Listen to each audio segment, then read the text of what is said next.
IPL தொடரின் முதல் போட்டியில் இன்று கொல்கத்தா பெங்களூரு அணிகள் மோதுகின்றன. கனமழைக்கு வாய்ப்பு இருப்பதால் போட்டிக்கு பாதிப்பு ஏற்படலாம். ஐபிஎல் 18வது சீசன் இன்று துவங்குகிறது. கொல்கத்தா ஈடன் கார்டன் மைதானத்தில் இன்று நடக்கும் முதல் லீக் போட்டியில் கொல்கத்தா அணி பெங்களூருவை சந்திக்கிறது.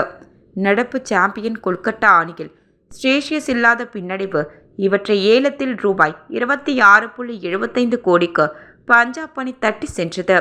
அடிப்படை விலையான ரூபாய் 1.5 கோடிக்கு வாங்கப்பட்ட ரஹேனா இம்முறை கொல்கத்தா கேப்டனாக களமிறங்கிறார். கடந்த ஆண்டு ஐபிஎல் தொடரில் அதிக ரன் குவித்தார். சமீபத்த சாம்பியன் டிராஃபியில் 218 ரன் எடுத்தார். இவரது அனுபவம் கை கொடுத்தால் பெங்களூரு வெற்றியுடன் தொடரை துவக்கலாம். அதிரடிக்கு ஃபீல்டு ஷாட் Padikkal, Krunal Pandya, Livingstone, Jitesh Sharma, Tim David உள்ளனர். பந்து வீச்சில் புவனேஸ்வர், ஹாஸ்வுல்ட் மிரட்டலாம். இந்திய வீரர்களான கோலி, வருண் சக்கரவர்த்தி இம்முறை நேருக்கு நேர் மோத இருப்பதாக காண ரசிகர்கள் காத்திருக்கின்றனர்.